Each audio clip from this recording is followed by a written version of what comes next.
Good evening.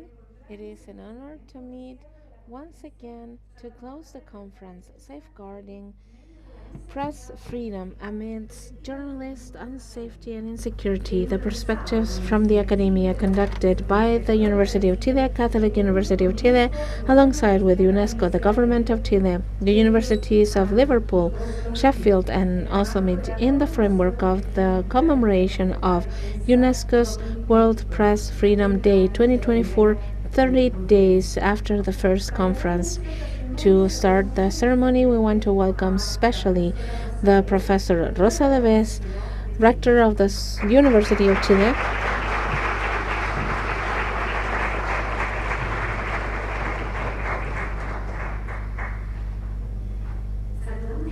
We also want to welcome specially Mrs. Esther Quich-Larrot, Director of the Office of the Regional Multisectorial Office of UNESCO in Santiago.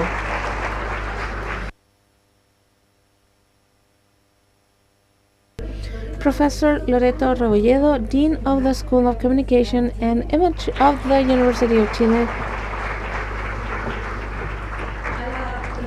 Professor Paulina Gomez, Dean of the School of Communications of the Catholic University of Chile.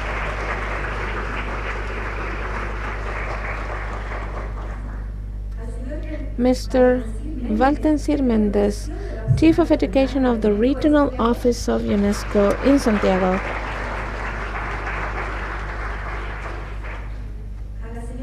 Mrs. Rosa Gonzalez, Specialist in Communication and Information from UNESCO Montevideo.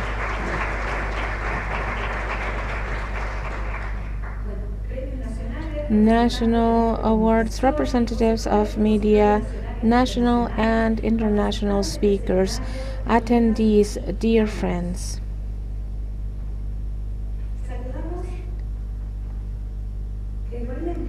Likewise, we welcome everyone who is attending through the official YouTube channels of each of the institutions and that throughout the day starting 8 a.m. this morning have been joining us across the globe and have been engaging with comments, questions.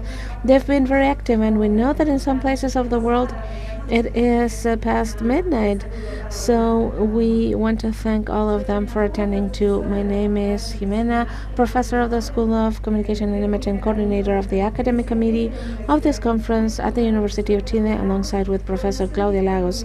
Coordination that from the Catholic University was held by Professor Daniela Grasso and of course our two deans.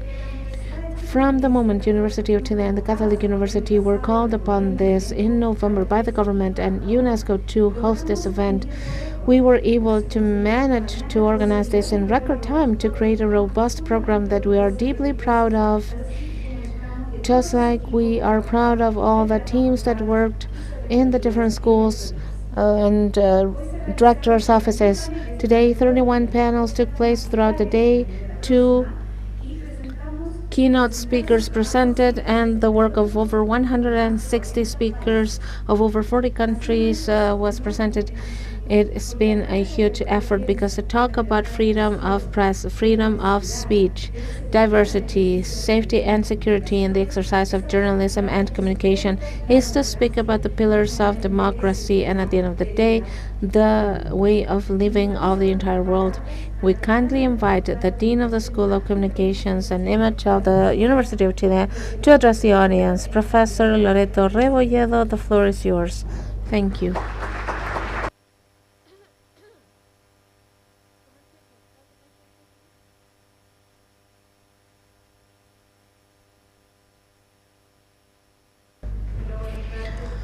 Hello, good evening everyone. It's been a long day. We know that everyone is tired, therefore I will keep it short. Especially I want to welcome the Rector of the University of Chile, Professor Rosa Deves. I also want to welcome Mrs. Esther Quich-Larrot, Director of the Regional Multisectorial Office of UNESCO in Santiago, Professor Paulina Gomez, Dean of the School of Communications of the Catholic University of Chile, Mr. Valtencir Mendez, Chief of Education of the Regional Office of UNESCO in Santiago, and Mrs. Rosa Gonzalez, specialist of UNESCO in issues related to information. I want to thank especially those of you that traveled from far away to be a part of this conference in the context of the 30 years of the World Day of Press Freedom. We want to thank you for engaging in a dialogue as expressed throughout the day. The academic conference organized and put in place alongside with the School of Communications of the Catholic University of Chile alongside or along the day has allowed us to talk about freedom of speech and press, the safety of journalists and communicators, new challenges and threats generated by the digital environment and AI, among other issues.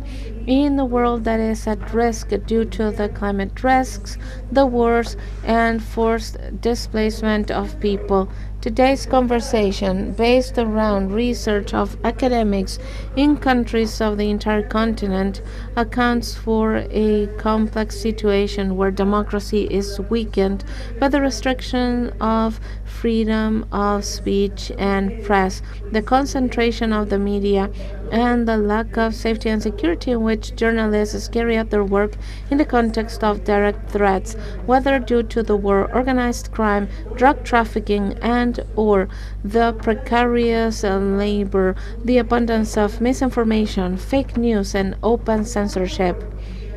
If we agree that the freedom of speech is the basis for other rights to be exercised, the role of press and the media is key as enactors of public and private powers and as the advocates for truth and ethics. This is why the states have the obligation of guaranteeing the safety and security of journalists and to guarantee the exercise of the freedom of speech of all the citizens through the existence of independent, diverse, and pluralist media, because only that will allow us to move towards true democracy that allows us to develop full lives for everyone inhabiting the different territories. To study the media and communications leads us to tackle an interdisciplinary field that addresses political, social, cultural tensions. We are a contribution, which is why I encourage you to hear each other, read each other, engage with social organizations, with community groups, with the states, with the governments, in order to continue to contribute from evidence and academic reflection. I wish we had more opportunities to get together as in these 3 days, especially in this conference, to move towards that direction.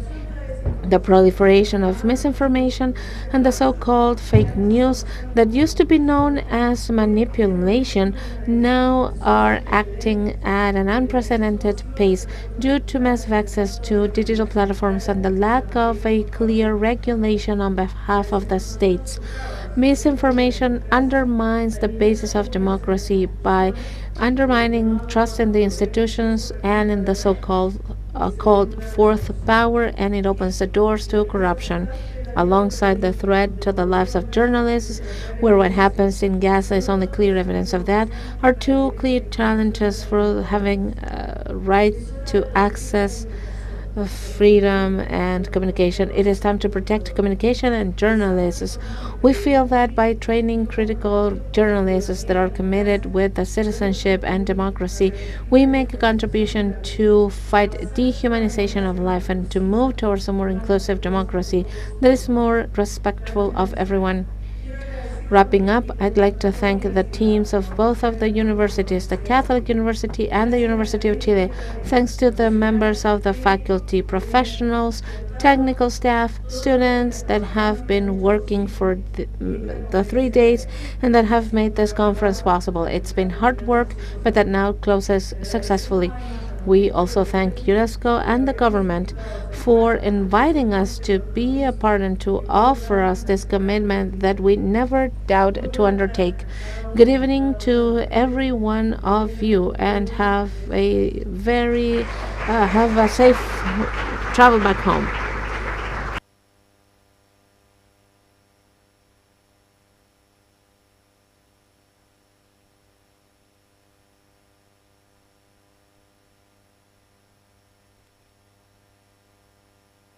Thank you so much, dear Dean. So now we ask to go to the podium the regards from the Dean from Faculty of Communications from Pontificia Universidad Católica de Chile, Paulina Gomez. Please, Professor, go ahead.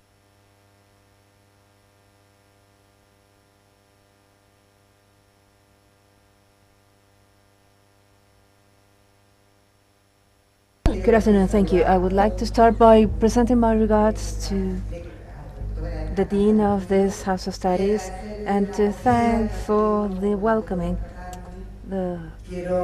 how kind host have you been. Stan Krishna Holt, Director from the Regional Office, Multisectorial Office from UNESCO Santiago. The Professor Loreto Rebolledo, Dean of the Faculty of Communications and Image from Universidades de Chile, amazing and extraordinary partner in this adventure.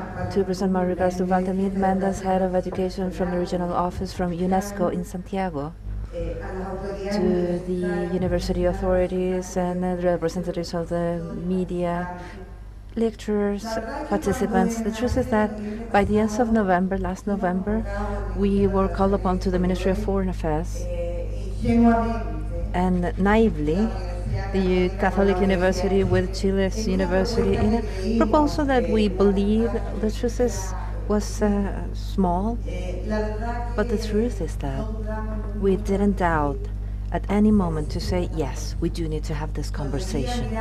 When looking at democracy today, when thinking about the risks related to journalism, when we see what happens not only in the Gaza Strip, but in Latam, in the context of narco traffic and others, not only that, we do not hesitate to say, yes, we need to participate. And the truth is that the first thing I want to do is to thank, infinitely speaking, the academic teams from both universities, because without them, it would have been impossible having this attendance. And I want to thank you because with an infinite generosity, remember that on the first days of December, it is the times of evaluations. After that, we have the Christmas, and then January, and then in February, we have the holidays, the vacations, just to give you a little bit of context. Because still, in that scenario, and knowing that those dates might make very difficult the performance of these events, they didn't hesitate at no point to deliver themselves to this task. And I want to thank you because it is showing the strength of not only two universities, but displaying the strength of a community, an academic community of researchers in Chile. Because we can do this today with the University of Chile, because we did it for the 10 years of income. And in the 10 years of income, we not only met, but we met with all the researchers in the country. And not only them, but in reality, we became part of a network, a Latin American network, an international network.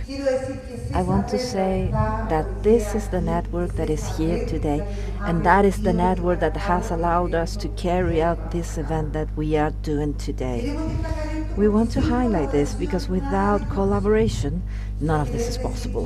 So the first thing that we want to put on the table today is that we want to move forward in the community, in the community of the academia, a community that analyzes, that discusses issues, that proposes ideas. We have huge challenges as an academic community. Rebolledo's Dean talked about the challenges coming from the state, UNESCO'S challenges of international organisms. From the academia, we also have huge challenges. This is related to sustaining the research, to generate the evidence that we've been asked for, to carry out a reinvestigation of collection, and together show the details of that investigation. But we cannot do this work if we don't have a state that finances us.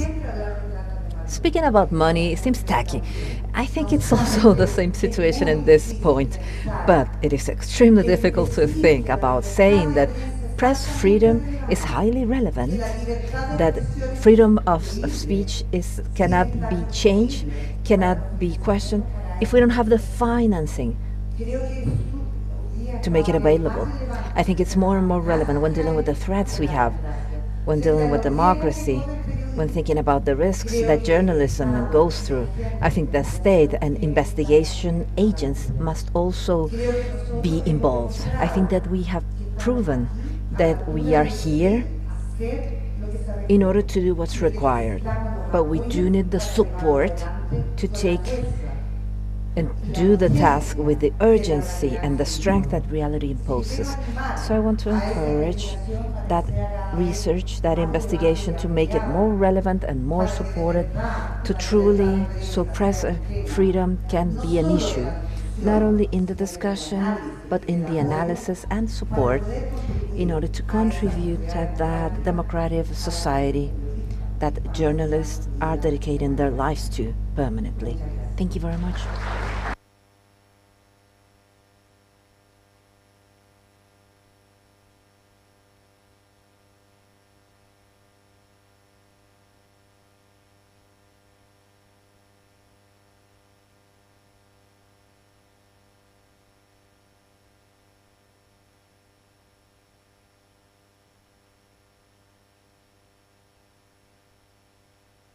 Well, thank you so much, dear Dean, from Pontificia Universidad Católica de Chile, from the Faculty of Communications.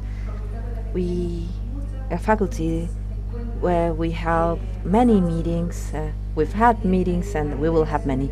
We have delegations from different universities, well, from all over Chile, for you guys to know, and of course from abroad, but from Chile also. So well, now I invite you to what brings us here as a key point of this closing session. But before that, I would like to present my regards from Nicole Cardoch, Undersecretary General, Undersecretary of the Government, that was unable to join us here today because of personal issues, but has a message.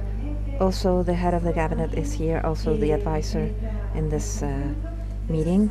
So presents her regards, thanks, and also the commitment from the government and the state to, as it's been said, during this day and throughout the whole conference, to generate the conditions to be able to continue to dive in press freedom and freedom of speech with more security for journalists and communicators, men and women. And of course, it's extremely important. Hopefully, we'll meet with the Ministry of Education in these areas so we can have more support in the investigations carried out from the world of the academia. So now we invite to the closing remarks the academic that will be doing the closing remarks. Chiara Saez, Director in Communication, Professor associated to the Faculty of Communication and Image from Universidades de Chile. Since it started to work in 2011, has participated in different momentums in civil society, representing the current Faculty of Communication and Image, and also the Citizens Table and Digital Television, the Assembly for Democratization of the Communications, and the Council of Civil Society from the Undersecretary of Telecommunications, where has also been president and vice president. Since 2022, collaborates actively with the association, Chilean Association of Community Channels in the environment of education and research. Action has written different publications related with different aspects of freedom of speech for academic magazines and also through books. Among the last we have the Digital Television in Chile, Public Policies and Democracy, keynotes for the story of alternative communication in Chile, communication from bottom to top, the meaning and sense of alternative communication in Spain, and pluralism from the television, measurement and analysis of pluralism in Chilean television. Since 2024, has programmed the publication of books, mediatic pluralism, proximity, and audiovisual community in Chile. Topics we've been dealing with throughout today's session. Currently, is also the responsible researcher of Project Fantasy, regulation, convergent regulation on factors, critical factors, when thinking about regulatory institutionality, communications in Chile, the connections with the compare analysis of international experiences, topics that have brought us here today and that we have been talking about in the 3 days, especially in this very productive day. So we invite Professor Chiara Saez. A big round of applause.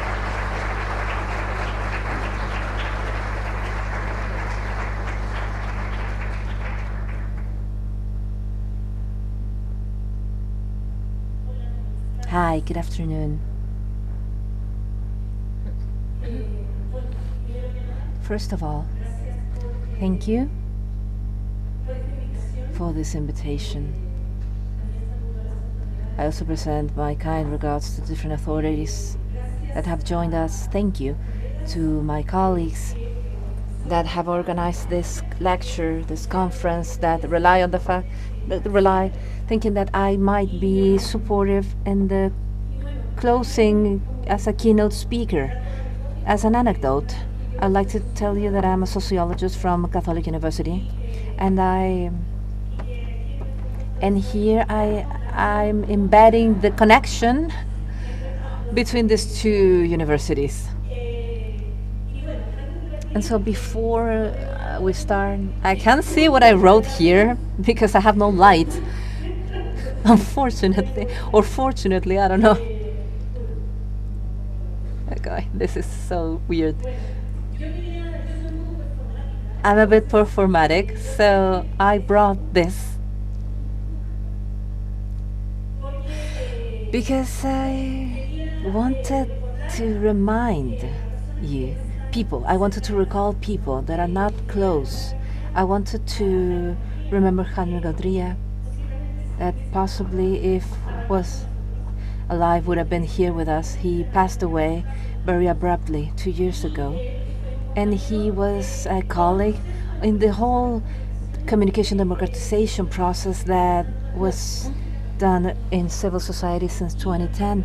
And Francisca Sandoval, that has been participating so much during these days, a community reporter that was murdered, and also to remember the journalists murdered in Gaza, 142, according to the latest data, that were the people that were granted the prize this year, Guillermo Cano Prize this year, this award. And I think it's important to remember all of these people and not to forget the situation from Julian Assange. That is also a situation that we should not leave aside as part of the question of what happens. Thanks to the people that unveil strategic information. Saying this, sorry. The original title, I modified a little bit because I was a bit more pretentious. It was like Freedom in 21st Century, and the 21st century has been so intense in this last times. Probably this doesn't have relevance. I mean, this will have relevance in the following 3 or 4 years, and then we're going to have a whole different scenario. So, these times, freedom of speech, in the current times, challenges for universities, especially for the members of the academia related to communications. That's somehow the question that I wanted to open up this lecture. Why should freedom of speech be important to the people here? The short answer is, well, because everything we investigate, everything we teach, and even those things where we want to have an incidence in the public space ends up relating to freedom of speech. But the long answer is like trying to open up an onion, a phenomenon with several layers that I would like to review now. The first thing that we need to wonder ourselves is what happens in Chile. And why should this be important?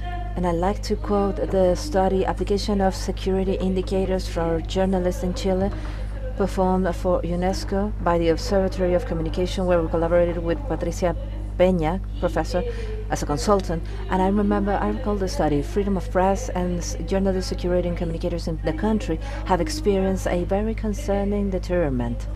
And so this is a table that I wanted to show you that summarizes the data from 2019 till 2023. in which it's possible to see that from this social outbreak since October 2019, different incidents have happened that show the heterogeneous character that presented the aggressions, the assaults against the press, due to the variety of hazard and the types of assaults, the type of violence. So here, when we look at the numbers in red, in year 2019, assaults with police weapons are the ones that accumulated more data. In 2020, arbitrary detention. In 2021, harassment, police harassment. And after that, we see that we have a mild improvement. But in 2023, we see that there has been an increase on the cases of stigmatizing narrative. I will speak about that furthermore. But in year 2019, several attacks to communication media branches, especially media, we're gonna mainstream, conventional mainstream media, but also some small media, also attacks to websites. And we have also identified in this study the legal harassment situations that connect to complaints to communicators due to injury and issues.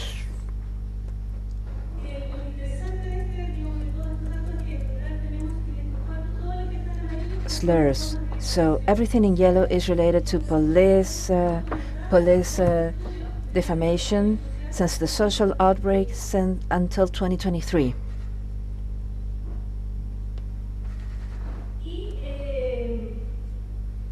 And in 2022, we see a decrease on the cases, but that is the year where Francisca Sandoval was heard with an injury on the head. She was shot and she passed away. And in March 2021, a team of journalists from TVN were ambushed by unknown people in Teruel while going to an interview with Jane Toole and the Arauco Molleco coordinator and one of the people from the Mapuche movement. The cameraman of the team lost an eye in the attack. It's also important to highlight from the systematization work the reference to the attack of two media. That was SAI in the context of the outbreak, then has been kept in low numbers, but it is, of course, a reason to be concerned.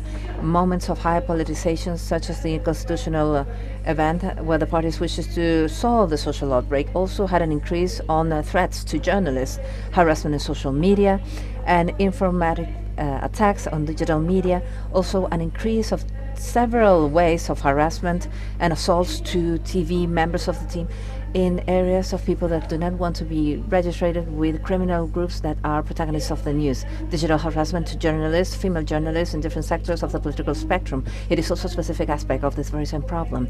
With specific features, they become more and more violent, these threats, and they involve threats to physical integrity.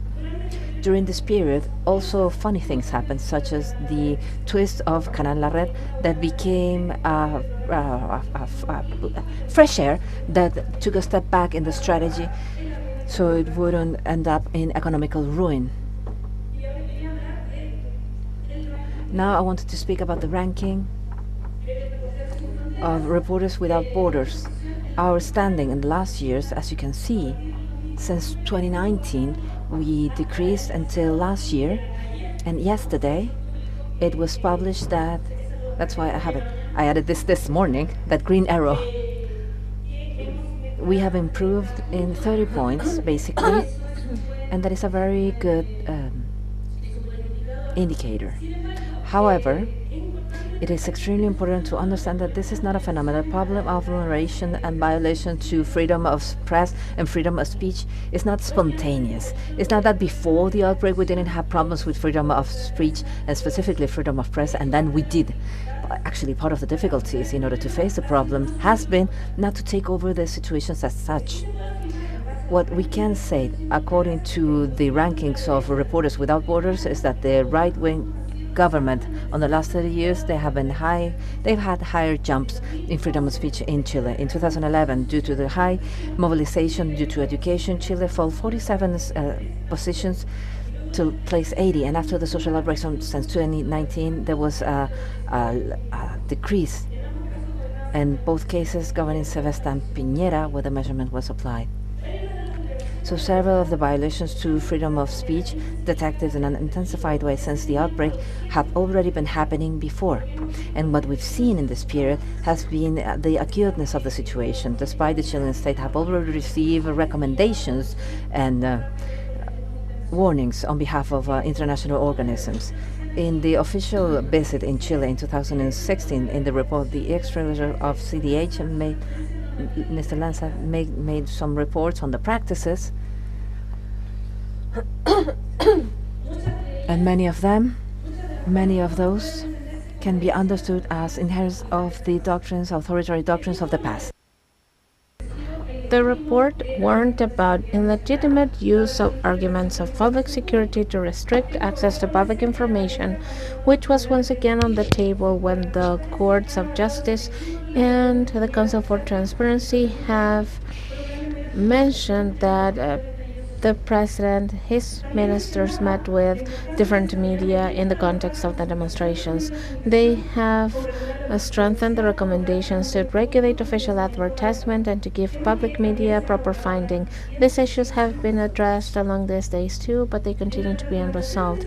Among the recommendations of the report, there were recommendations around the derogation of the article that punishes with prison radio communication or radio broadcasting without having a license to do so, as well as other laws that typify the crimes of threats, to depenalize slander and defamation and to turn them into civil cases, and also the protection to informative sources.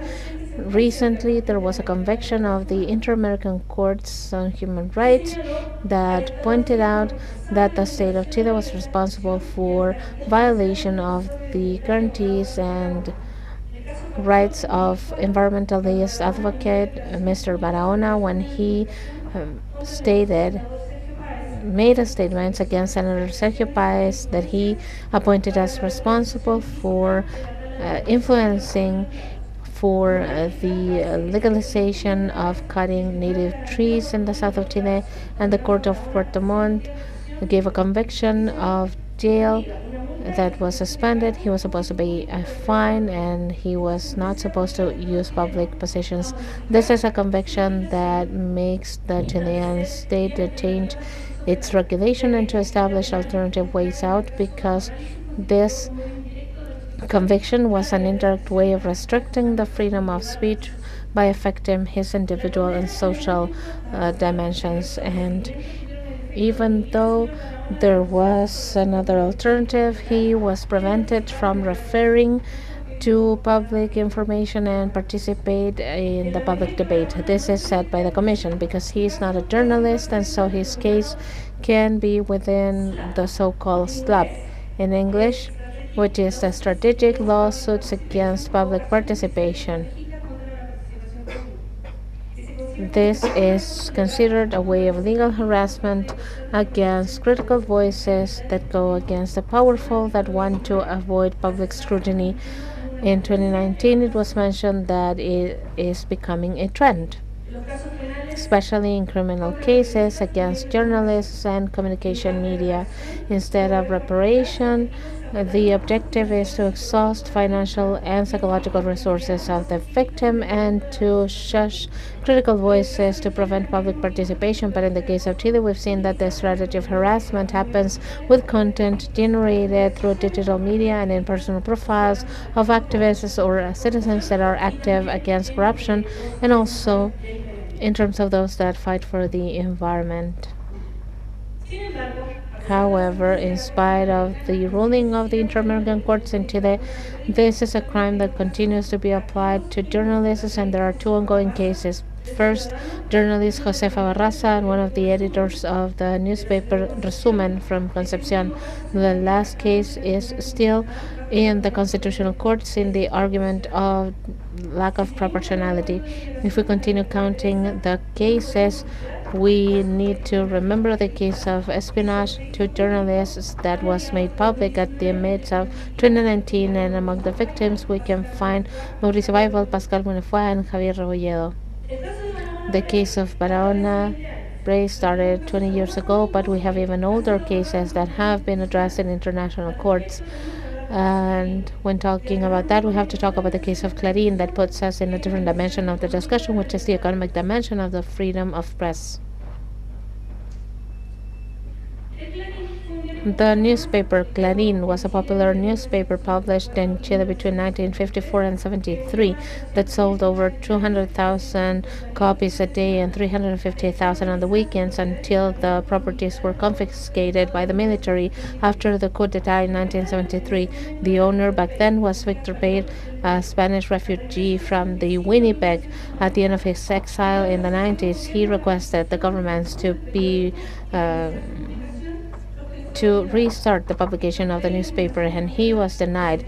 Victor Pay and the Spanish Foundation, President Allende, went through expensive court trials up until 2008, where the CIADE, which is the International Center for Settlement of Investment-Related Differences, hosted in the World Bank, gave a conviction to the state of Chile to pay him back for all the liabilities and damages that they can establish. End quote.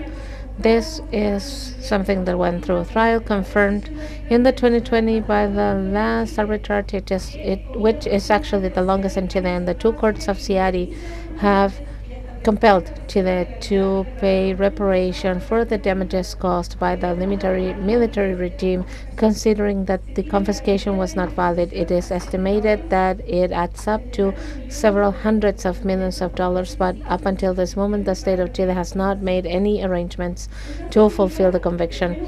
A similar, less known case is the case of the state of Chile, which is soon to be heard by the Inter-American courts regarding lack of access to judicial resources that are effective for the reparation due to the confiscation of the radio broadcaster La Voz del Sur from the city of Punta Arenas from September 11, 1973. I'm not sure if you're aware of the case. There are public hearings and they are available on YouTube if you're interested in finding out more. Now, what is the situation? We've talked about the case of Sapunar. However, what's the overall situation of Chile facing the inter-American system of human rights? Up at some point or and a point where there have been convictions, the vulneration or the violation of the freedom of speech has been declared. And of the 11 convictions or rulings of the court regarding Chile, 6 of them are related to freedom of speech. The last one, and there have been many cases, Claude Reyes and others versus Chile, Norin Catriman versus Chile, Urrutia Labro, Carlos Varona, as listed on the screen.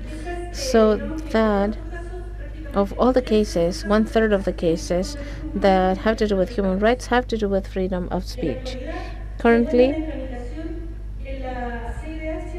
in the courts, there are several claims related to several restrictions that are still being analyzed, but that could in the future mean that there are other rulings for the state of Chile that are issued by the Inter-American courts. There are issues related to official advertisement, trauma, the editors of El Ciudadano from 2015, journalists that have been followed, journalists that have been assaulted, journalists that have been arrested while covering demonstrations, and so on and so forth. Lastly, to close, I'd like to share with you, maybe this is too depressing, I'm sorry, but we will end up with a happier note, I assure you. As a summary of the situation that is not too positive, I'd like to share with you data on journalistic pluralism in national, regional, local, and community broadcasters that are part of 2 studies that I ran, one of them from the Fund for Pluralism and another one with resources or funds from a fund within this program, which is called Pluralismo TV. And this is data from 2021 from the instrument that we created to measure pluralism in information scoring from 1 to 7. And as you can see, they are all around 4, which is sort of the grade that you get to have students approving your subjects. We see that Televisión and Mega are two TV channels that are very bad, and Mega was the channel that got the most of publicity or advertisement expenses, which leads to other questions.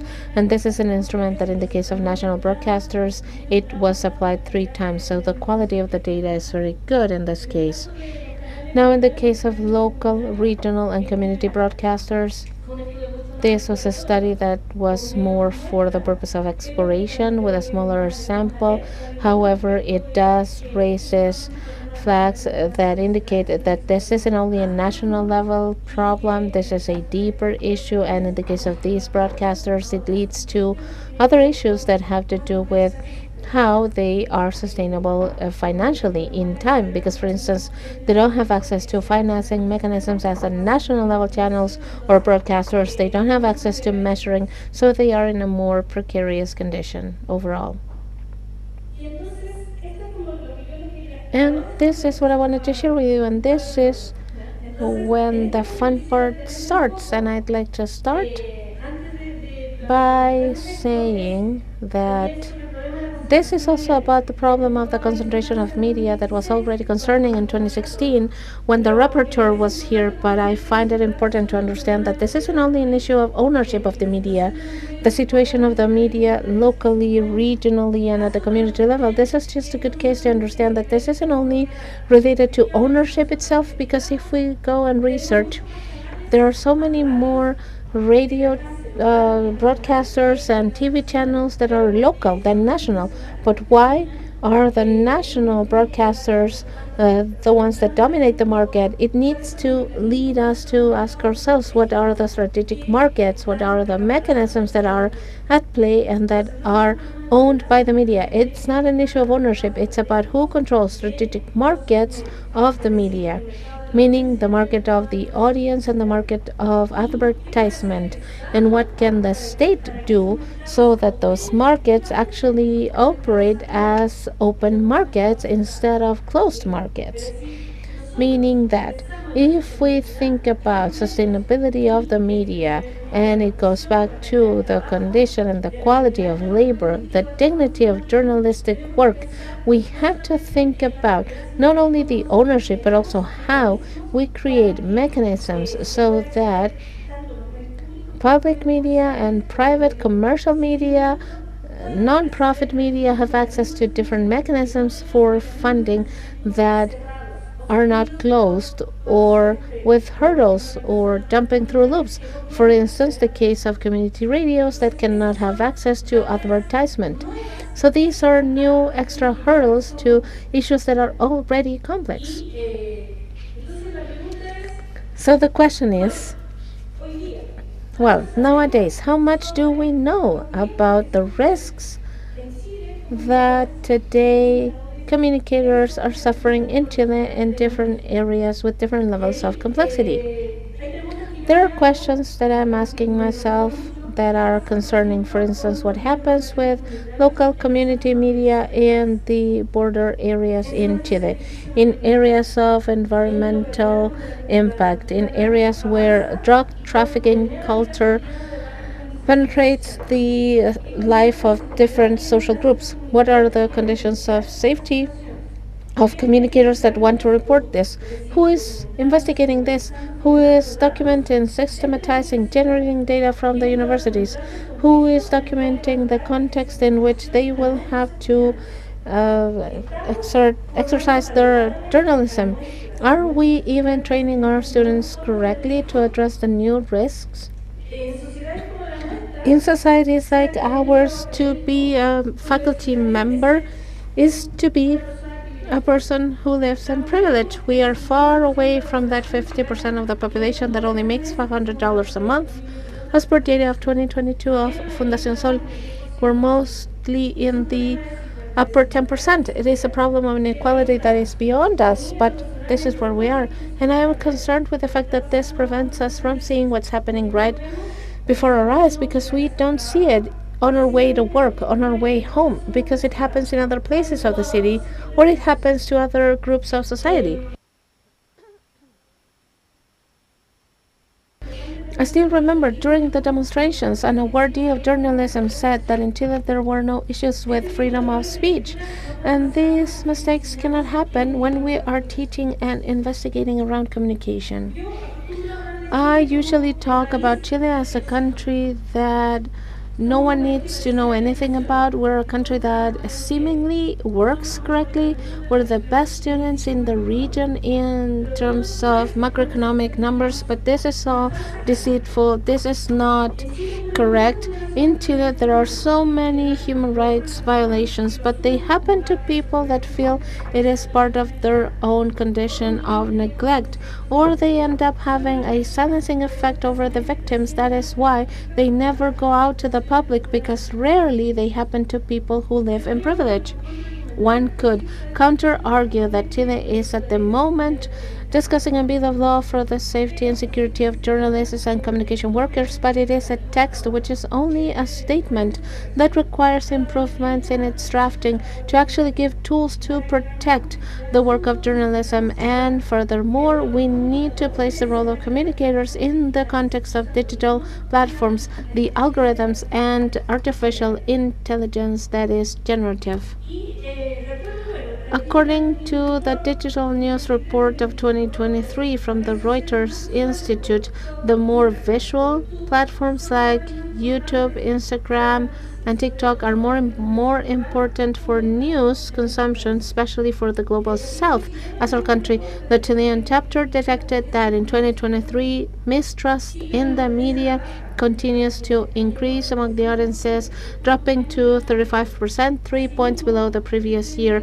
Likewise, the study says that TikTok has been the fastest growing platform from 2022 to 23, with almost 4 out of 10 subjects saying that they consumed news from TikTok in the last week.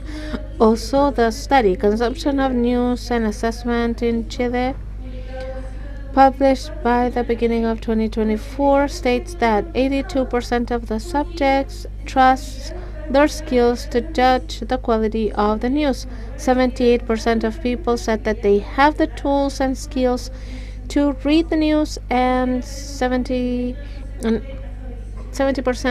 says that they have news literacy. And in spite of the interest and consumption, the general assessment that the audience of Chile is doing from journalism is bad. 55.3% of the subjects says that journalism is bad in Chile, and 64% says that they don't trust the news most of the time.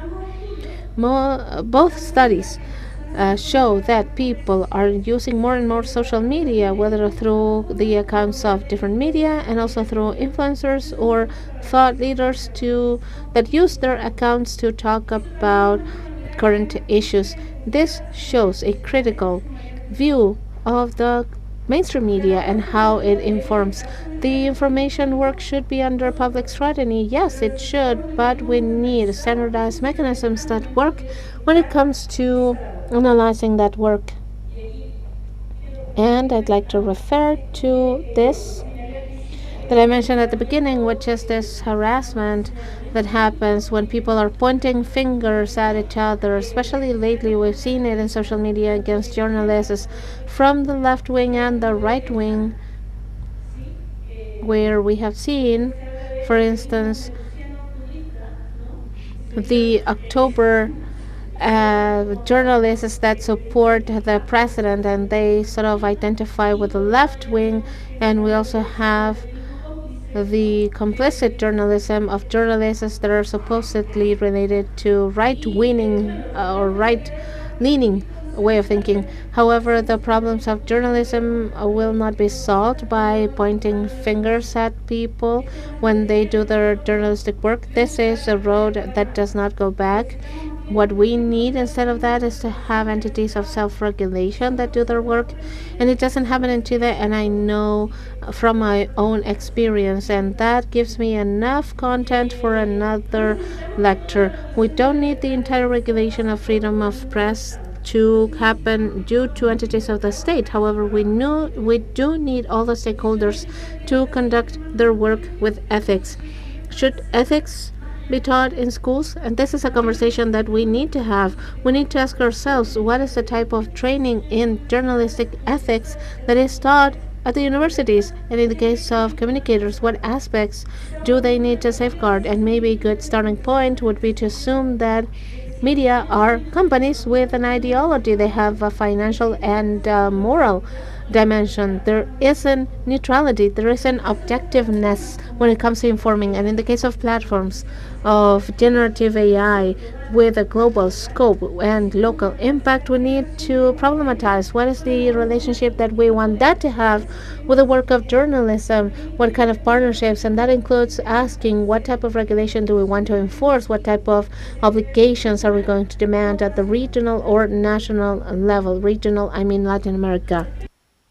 Regarding the Advisory Commission about the misinformation called upon by the current government last year, it ended up the work by performing 73 recommendations on the actions that can be established from the state to deal with this topic, including the development of Chile's participation in multilateral initiatives to move forward in a governance policy with platforms with social media that includes more transparency of the algorithms, specific measurements regarding misinformation on gender, reinforcement of the public information in the context of the difficult disasters to develop public policy in terms of mediatic familiarization, digital information, among others. However, after 6 months of finalizing the report, if we don't see concrete measurements that will allow us to rely in the existence of a development plan of these recommendations on behalf of the government.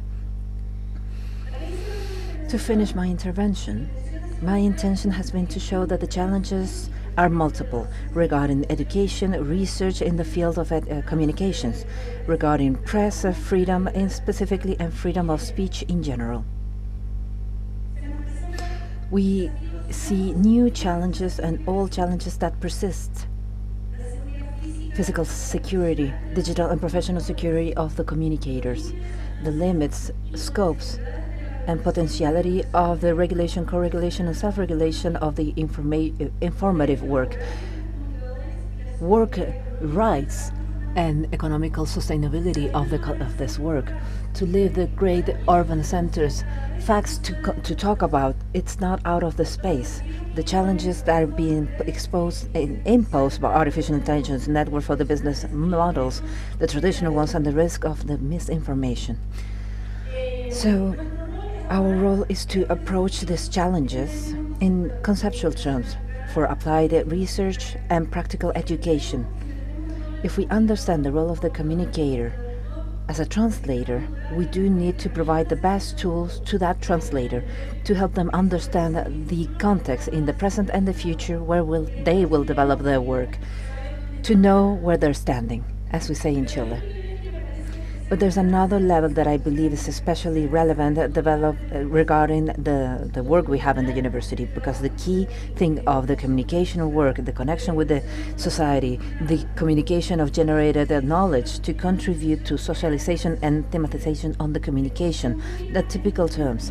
And also this means risks. Therefore, we need for the university authorities to understand this double dimension of the freedom of speech, especially from those who are working in the academic work in the communication area. This is a field that requires material conditions for the reinforced protection on behalf of the institutionality in the universities, especially when we're talking about female workers. Our reputation, the academic reputation, seems to be always on the spotlight if we don't play obediently and submissively. So as part of this debate outside of the university, I think it's extremely important to insert the concerns, communication and concerns in the widest range to think about the society we wish to build in this huge problem of crisis, climate crisis and war. One of the commitments from the government of Boric presidency was the creation of a public institute for arts, humankind and social sciences.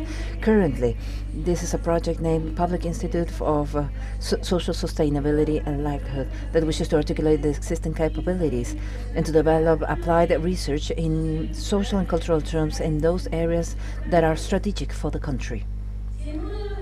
If in one of the electoral debates between Gabriel Boric and Cast, and I don't remember the name, defines in 2021, the current president said that cultural policies were an appendix of policies and public policies.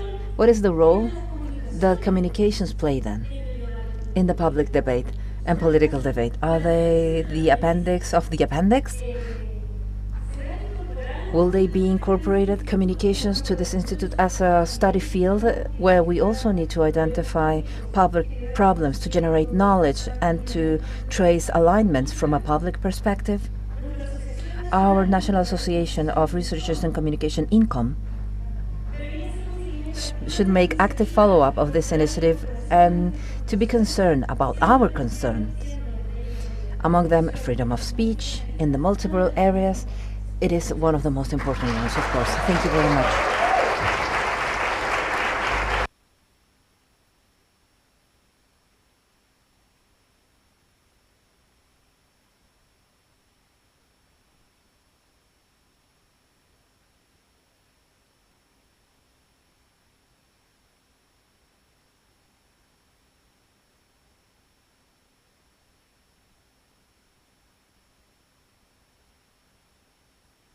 Thank you so much, dear Sara Saez, for this great lecture, closing lecture. And before we finish, we would like to give the floor to Rosa Gonzalez. As we presented her before, she had a problem. She was able to arrive later. Specialist in Communication and Information, UNESCO Montevideo, who has been chosen by UNESCO to provide this words. So we appreciate, because she has had a very intense agenda. She was able to join us in this academical conference now, so please go ahead.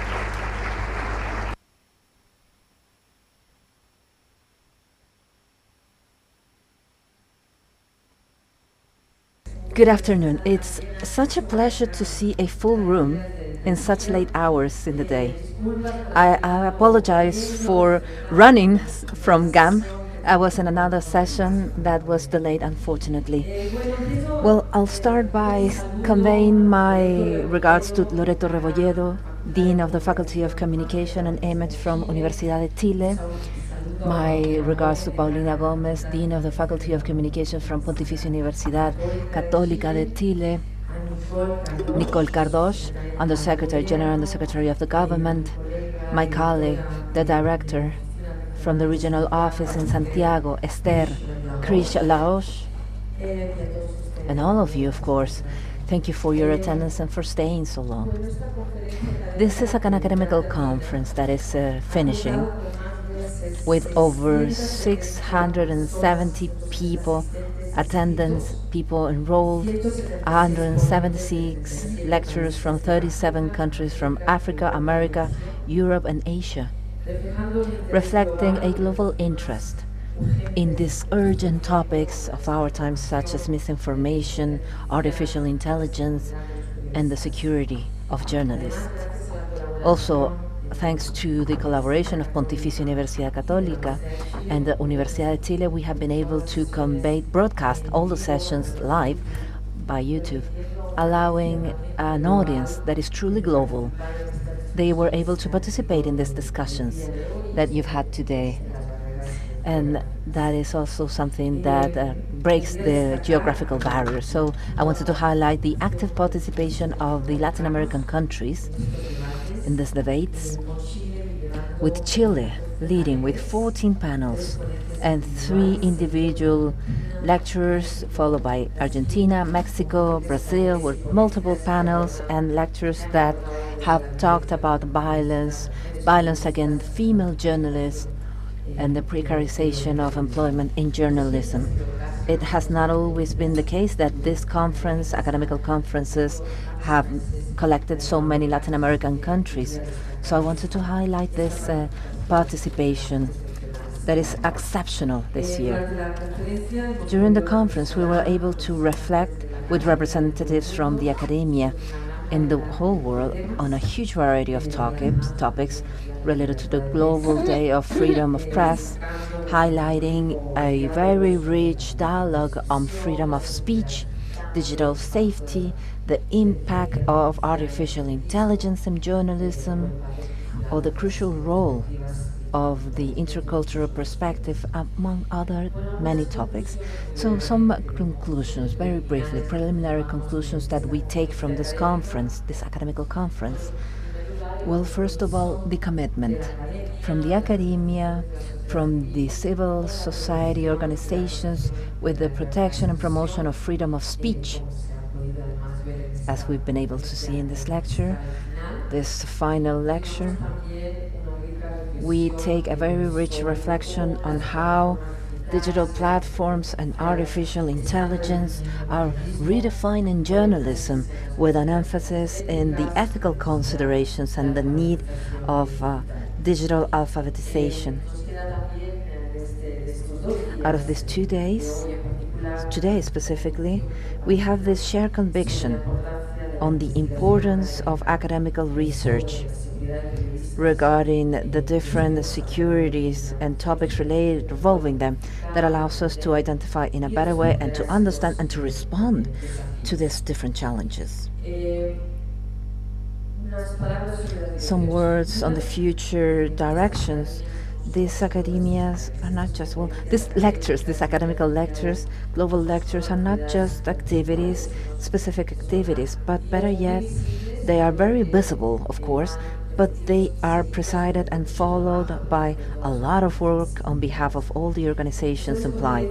So for future research, thinking about the academia's vision, the areas that will need further research on the long term to understand in a better way the trends, to inform the search and the deployment of the solution on the impacts of artificial intelligence, business models, on the large platforms in the ecosystem of information, and specifically journalism, feasibility and safety, informative pollution, this misinformation that concerns us all so much, the hatred discourse, this narrative, and the search for answers, for strategies to get to more transparency and security in the digital environment.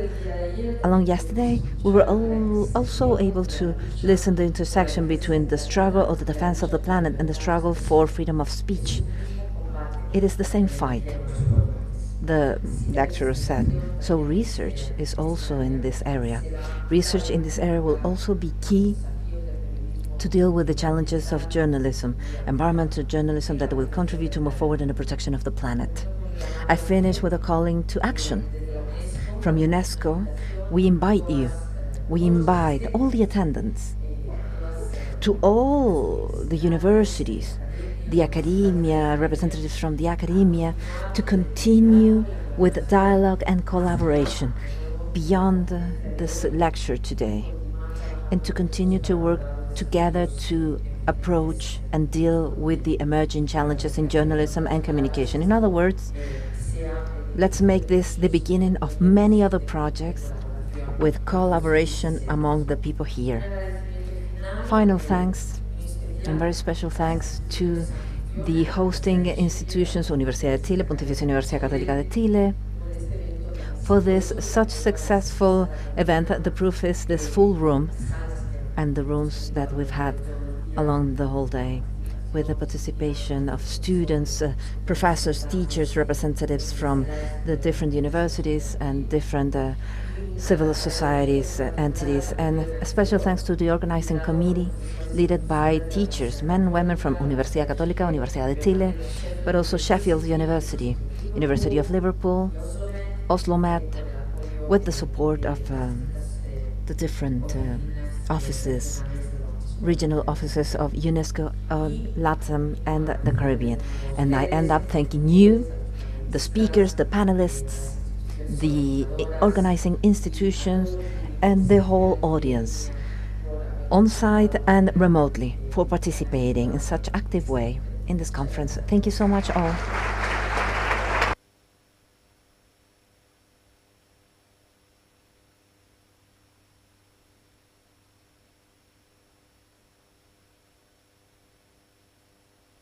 Thank you so much, Rosa Gonzalez, for this kind final remarks.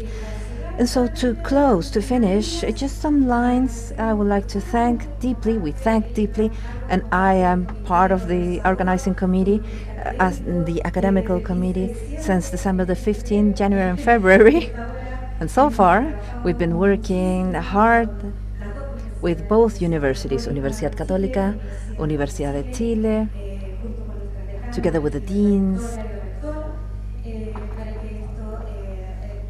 the process to carry out this, but especially everybody here that have come from different areas, that are following us online, that have been very well connected, very much participating, and also with the message that organizations, international organizations such as UNESCO, can also play a key role with the support of our research and action in everything related to go deeper in press freedom, freedom of speech, and so to dive in and to go deeper in democracy in all parts of the world, because the democratization processes and dehumanization cannot win the battle. So we invite you now, all of you, to a final reception that is going to be in Andrés Bello's yard in the central house. So a big round of applause to all of us.